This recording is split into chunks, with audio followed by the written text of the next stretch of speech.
దర్శకులు బాపు గారు తెలుగు సినీ చరిత్రలో తనకంటూ ఓ ప్రత్యేకమైన గుర్తింపు తెచ్చుకున్న వ్యక్తి. ఆయనతో ఒక్క సినిమా అయినా చేయాలని, ఆ కళాఖండంలో తాము కూడా ఒక భాగం కావాలని నటీనటులంతా అనుకుంటారు. ఆయన తీసిన అద్భుతమైన కళాత్మక చిత్రాలు చూసి జనాలు అప్పట్లో ఆశ్చర్యపోయేవారు. మూవీలో సహజత్వం ఉట్టిపడేలా బాపు గారు జాగ్రత్తలు తీసుకుంటారు. ఆయన అప్పట్లో వర్తమాన నటీనటులతో తీసిన గొప్ప చిత్రం 'ముత్యాల ముగ్గు' సినిమా. ఇందులో స్టార్స్ ఎవరూ లేరు. సుమారుగా ఈ చిత్రం తీయడానికి మేకర్స్‌కు 12,00,000 రూపాయలు ఖర్చయిందట.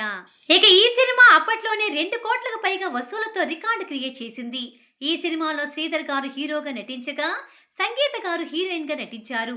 అంతేకాకుండా అప్పటికి పెద్దగా గుర్తింపు లేని రావు గోపాలరావు గారిని విలన్‌గా తీసుకున్నారు. ఈ సినిమాలో నటీనటులకు మేకప్ లేకుండానే తెరకెక్కించడం అప్పట్లో హాట్ టాపిక్‌గా మారింది. అంతేకాకుండా నటీనటులకు మేకప్ లేదని తెలియడంతో సినిమాను కొనేందుకు కూడా ఎవరూ ముందుకు రాలేదు. ఈ సినిమా పూర్తయి మొదటి కాపీ రాగానే ఎన్టీ రామారావు గారికి చూపించారు. సినిమా చూసిన ఎన్టీఆర్ గారు "మా రోజులు గుర్తు చేశావు బ్రదర్" అంటూ బాపు గారిని అభినందించారట. అయినప్పటికీ సినిమాపై అంచనా లేకపోవడంతో తక్కువ థియేటర్లలో విడుదల చేశారు. అవి కూడా పాత థియేటర్లలోనే సినిమాను వేసుకున్నారు. మహా అయితే ఈ సినిమా 4 రోజులు ఆడుతుందేమనే భావనలో చిత్ర యూనిట్ ఉందట. సినిమాకు పబ్లిసిటీ కూడా చేయలేదు. కానీ ఈ సినిమాకు వస్తున్న టాక్ చూసి ఆశ్చర్యపోయారు.